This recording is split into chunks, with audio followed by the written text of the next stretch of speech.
The ensuing week went by with a buzz and a whirl, circling about Theron Ware's dizzy consciousness like some huge, impalpable teetotum sent spinning under Sister Soulsby's resolute hands. Whenever his vagrant memory recurred to it, in after months, he began by marveling and ended with a shudder of repulsion.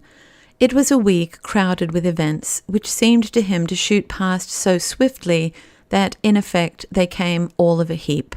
He never essayed the task, in retrospect, of arranging them in their order of sequence. They had, however, a definite and interdependent chronology which it is worth the while to trace. Mrs. Soulsby brought her trunk round to the parsonage bright and early on Friday morning, and took up her lodgment in the best bedroom, and her headquarters in the house at large, with a cheerful and business-like manner. She desired nothing so much, she said, as that people should not put themselves out on her account, or allow her to get in their way. She appeared to mean this too, and to have very good ideas about securing its realization. During both Friday and the following day, indeed, Theron saw her only at the family meals. There she displayed a hearty relish for all that was set before her, which quite won Mrs. Ware's heart, and though she talked rather more than Theron found himself expecting from a woman, he could not deny that her conversation was both seemly and entertaining. She had evidently been a great traveller, and referred to things she had seen in Savannah, or Montreal, or Los Angeles, in as matter-of-fact fashion as he could have spoken of a visit to Tecumseh. Theron asked her many questions about these and other far-off cities, and her answers were all so pat and showed so keen and clear an eye that he began, in spite of himself, to think of her with a certain admiration. She, in turn, plied him with inquiries about the principal pew-holders and members of his congregation, their means, their disposition, and the measure of their devotion. She put these queries with such intelligence, and seemed to assimilate his replies with such an alert understanding, that the young minister was spurred to put dashes of character in his descriptions, and set forth the idiosyncrasies and distinguishing earmarks of his flock with what he felt afterward might have been too free a tongue. But at the time her fine air of appreciation led him captive. He gossiped about his parishioners as if he enjoyed it. He made a specially happy thumbnail sketch for her of one of his trustees, Erastus Winch, the loud-mouthed, ostentatiously jovial, and really cold-hearted cheese buyer. She was particularly interested in hearing about this man. The personality of Winch seemed to have impressed her, and she brought the talk back to him more than once, and prompted Theron to the very threshold of indiscretion in his confidences on the subject.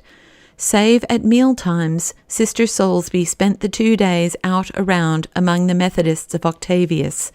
She had little or nothing to say about what she thus saw and heard, but used it as the basis for still further inquiries.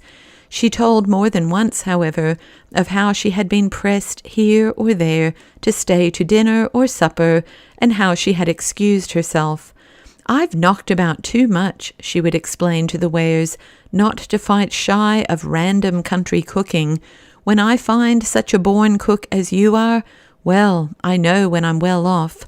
Alice flushed with pleased pride at this, and Theron himself felt that their visitor showed great good sense. By Saturday noon, the two women were calling each other by their first names. Theron learned with a certain interest that Sister Soulsby's Christian name was Candace.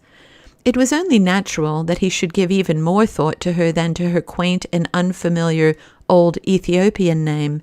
She was undoubtedly a very smart woman. To his surprise, she had never introduced in her talk any of the stock religious and devotional phrases which official Methodists so universally employed in mutual converse. She might have been an insurance agent or a school teacher, visiting in a purely secular household, so little parade of cant was there about her. He caught himself wondering how old she was. She seemed to have been pretty well over the whole American continent, and that must take years of time. Perhaps, however, the exertion of so much travel would tend to age one in appearance. Her eyes were still youthful, decidedly wise eyes, but yet juvenile. They had sparkled with almost girlish merriment at some of his jokes. She turned them about a good deal when she spoke, making their glances fit and illustrate the things she said. He had never met anyone whose eyes played so constant and prominent a part in their owner's conversation. Theron had never seen a play, but he had encountered the portraits of famous queens of the drama several times in illustrated papers or shop windows, and it occurred to him that some of the more marked contortions of Sister Soulsby's eyes, notably a trick she had of rolling them swiftly round and plunging them, so to speak, into an intent yearning, one might almost say devouring gaze at the speaker, were probably employed by eminent actresses like Ristori and Fanny Davenport. The rest of Sister Soulsby was undoubtedly subordinated in interest to those eyes of hers. Sometimes her face seemed to be reviving temporarily a comeliness which had been constant in former days. Then again it would look decidedly, organically plain. It was the worn and loose-skinned face of a nervous, middle-aged woman who had had more than her share of trouble and drank too much tea. She wore the collar of her dress rather low, and Theron found himself wondering at this because, though long and expansive, her neck certainly showed more cords and cavities than consorted with his vague ideal of statuesque beauty. Then he wondered at himself for thinking about it, and abruptly reined up his fancy, only to find that it was playing with speculations as to whether her yellowish complexion was due to that tea-drinking, or came to her as a legacy of Southern blood. He knew that she was born in the South because she said so. From the same source, he learned that her father had been a wealthy planter who was ruined by the war and sank into a premature grave under the weight of his accumulated losses. The large dark rings around her eyes grew deeper still in their shadows when she told about this, and her ordinarily sharp voice took on a mellow cadence with a soft drawling accent, turning U's into O's and having no R's to speak of.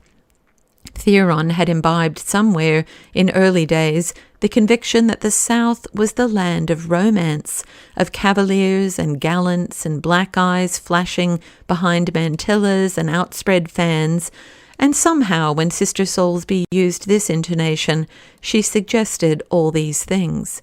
But almost all her talk was in another key, a brisk, direct, idiomatic manner of speech, with an intonation hinting at no section in particular. It was merely that of the city dweller, as distinguished from the rustic. She was of about Alice's height, perhaps a shade taller. It did not escape the attention of the Wares that she wore clothes of a more stylish cut and a livelier arrangement of hues than any Alice had ever dared own, even in lax-minded Tyre. The two talked of this in their room on Friday night, and Theron explained that congregations would tolerate things of this sort with a stranger, which would be sharply resented in the case of local folk whom they controlled. It was on this occasion that Alice, in turn, told Theron she was sure Mrs. Soulsby had false teeth, a confidence which she immediately regretted as an act of treachery to her sex. On Saturday afternoon, toward evening, Brother Soulsby arrived and was guided to the parsonage by his wife, who had gone to the depot to meet him. They must have talked over the situation pretty thoroughly on the way, for by the time the newcomer had washed his face and hands and put on a clean collar, Sister Soulsby was ready to announce her plan of campaign in detail. Her husband was a man of small stature and, like herself, of uncertain age. He had a gentle, if rather dry, clean-shaven face, and wore his dust-colored hair long behind.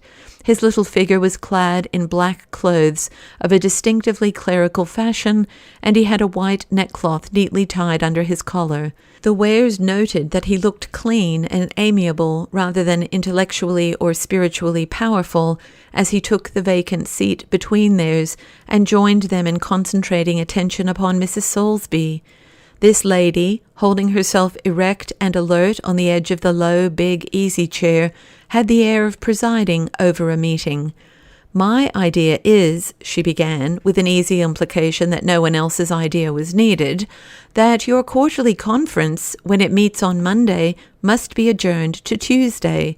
We will have the people all out tomorrow morning to Love Feast, and announcement can be made there and at the morning service afterward that a series of revival meetings are to be begun that same evening. Mr. Soulsby and I can take charge in the evening, and we'll see to it that that packs the house, fills the church to overflowing Monday evening. Then we'll quietly turn the meeting into a debt-raising convention before they know where they are, and we'll wipe off the best part of the load. Now, don't you see?" She turned her eyes full upon Theron as she spoke. "You want to hold your quarterly conference after this money's been raised, not before." "I see what you mean," Mr. Ware responded gravely. But what?" Sister Soulsby interjected with vivacity. "Well," said Theron, picking his words, "in the first place, it rests with the presiding elder to say whether an adjournment can be made until Tuesday, not with me." "That's all right. Leave that to me," said the lady. "In the second place," Theron went on, still more hesitatingly, "there seems a certain, what shall I say, indirection in getting them together for a revival and springing a debt-raising on them," Sister Soulsby put in. "Why, man alive, that's the best part of it. You ought to be getting some notion by this time what these Octavius folks of yours are like. I've only been here 2 days, but I've got their measure down to an allspice. Supposing you were to announce tomorrow that the debt was to be raised Monday, how many men with bank accounts would turn up, do you think? You could put them all in your eye, sir, all in your eye." "Very possibly you're right," faltered the young minister. "Right? Why, of course I'm right," she said with placid confidence. "You've got to take folks as you find them, and you've got to find them the best way you can. One place can be worked, managed in one way, and another needs quite a different way, and both ways would be dead frosts, complete failures in a third." Brother Soulsby coughed softly here, and shuffled his feet for an instant on the carpet. His wife resumed her remarks with slightly abated animation, and at a slower pace. "My experience," she said, "has shown me that the apostle was right. To properly serve the cause, one must be all things to all men. I have known very queer things indeed turn out to be means of grace. You simply can't get along without some of the wisdom of the serpent.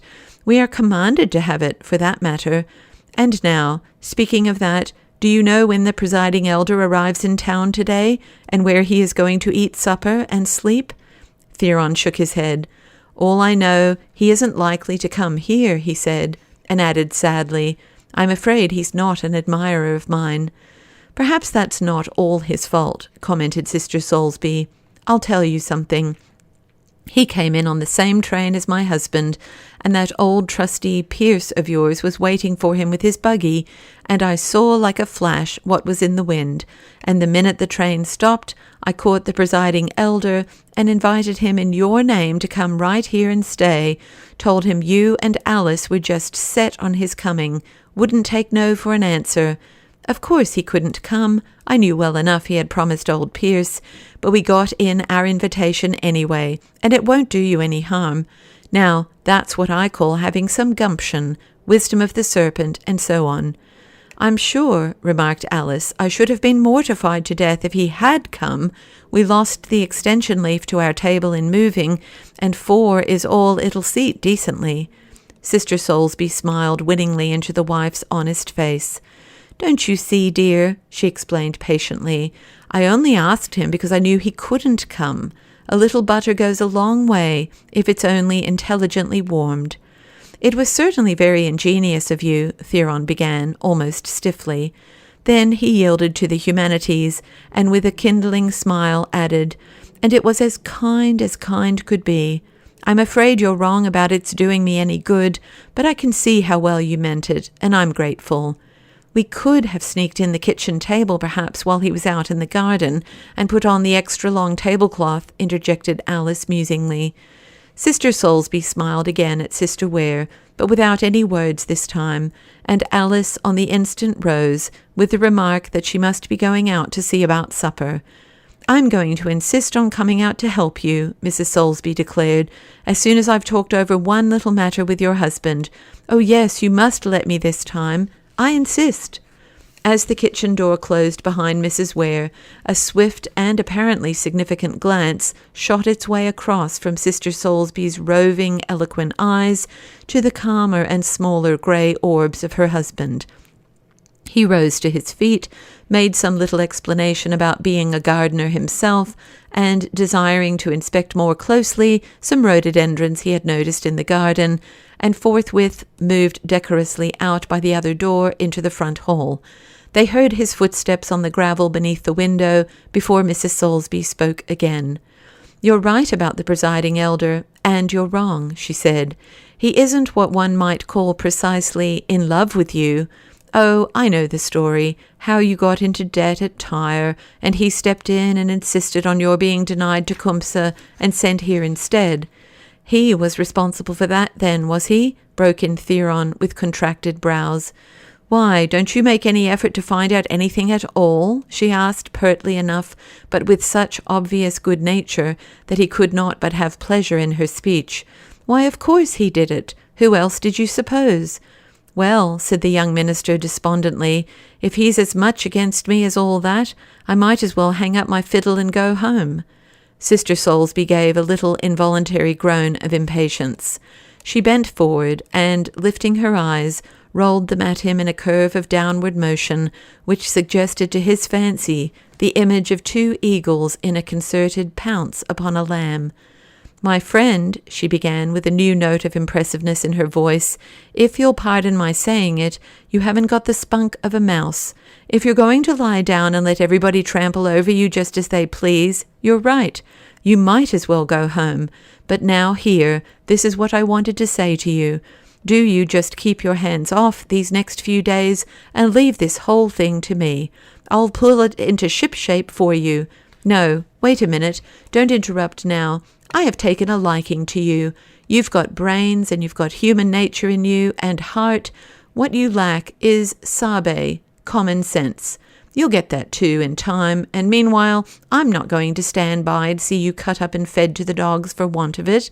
I'll get you through this scrape and put you on your feet again, right side up with care, because, as I said, I like you. I like your wife too, mind. She's a good, honest little soul, and she worships the very ground you tread on. Of course, as long as people will marry in their teens, the wrong people will get yoked up together, but that's neither here nor there. She's a kind, sweet little body, and she's devoted to you, and it isn't every intellectual man that gets even that much. But now it's a go, is it? You promise to keep quiet, do you, and leave the whole show absolutely to me? Shake hands on it." Sister Soulsby had risen, and stood now holding out her hand in a frank, manly fashion. Theron looked at the hand and made mental notes that there were a good many veins discernible on the small wrist, and that the forearm seemed to swell out more than would have been expected in a woman, producing such a general effect of leanness. He caught the shine of a thin bracelet band of gold under the sleeve. A delicate, significant odour just hinted its presence in the air about this outstretched arm, something which was not a perfume, yet deserved as gracious a name. He rose to his feet and took the proffered hand with a deliberate gesture, as if he had been cautiously weighing all the possible arguments for and against this momentous compact. "I promise," he said gravely, and the two palms squeezed themselves together in an earnest clasp. "Right you are," exclaimed the lady, once more with cheery vivacity. "Mind, when it's all over, I'm going to give you a good, serious, downright talking to, a regular hoeing over. I'm not sure I shan't give you a sound shaking into the bargain. You need it. And now I'm going out to help Alice." The Reverend Mr. Ware remained standing after his new friend had left the room, and his meditative face wore an even unusual air of abstraction. He strolled aimlessly over, after a time, to the desk by the window, and stood there looking out at the slight figure of Brother Soulsby, who was bending over and attentively regarding some pink blossoms on a shrub through what seemed to be a pocket magnifying glass. What remained uppermost in his mind was not this interesting woman's confident pledge of championship in his material difficulties. He found himself dwelling instead upon her remark about the incongruous results of early marriages. He wondered idly if the little man in the white tie, fussing out there over that rhododendron bush, had figured in her thoughts as an example of these evils. Then he reflected that they had been mentioned in clear relation to talk about Alice. Now that he faced this question, it was as if he had been consciously ignoring and putting it aside for a long time. How was it, he asked himself now, that Alice, who had once seemed so bright and keen-witted, who had, in truth, started out immeasurably his superior in swiftness of apprehension and readiness in humorous quips and conceits, should have grown so dull? For she was undoubtedly slow to understand things nowadays. Her absurd lugging in of the extension table problem, when the great strategic point of that invitation foisted upon the presiding elder came up, was only the latest sample of a score of these heavy-minded exhibitions that recalled themselves to him. And outsiders were apparently beginning to notice it. He knew by intuition what those phrases, "good, honest little soul," and "kind, sweet little body," signified when another woman used them to a husband about his wife. The very employment of that word "little" was enough, considering that there was scarcely more than a hair's difference between Mrs. Soulsby and Alice, and that they were both rather tall than otherwise, as the stature of women went. What she had said about the chronic misfortunes of intellectual men in such matters gave added point to those meaning phrases. Nobody could deny that geniuses and men of conspicuous talent had, as a rule, all through history, contracted unfortunate marriages. In almost every case where their wives were remembered at all, it was on account of their abnormal stupidity or bad temper or something of that sort. Take Xantippe, for example, and Shakespeare's wife, and well, there was Byron and Bulwer Lytton and ever so many others. Of course, there was nothing to be done about it. These things happened, and one could only put the best possible face on them and live one's appointed life as patiently and contentedly as might be. And Alice undoubtedly merited all the praise which had been so generously bestowed upon her. She was good and honest and kindly, and there could be no doubt whatever as to her utter devotion to him. These were tangible, solid qualities which must always secure respect for her. It was true that she no longer seemed to be very popular among people. He questioned whether men, for instance, like Father Forbes and Dr. Ledsmar, would care much about her. Visions of the wifeless and academic calm in which these men spent their lives, an existence consecrated to literature and knowledge and familiarity with all the loftiest and noblest thoughts of the past, rose and enveloped him in a cloud of depression. No such lot would be his.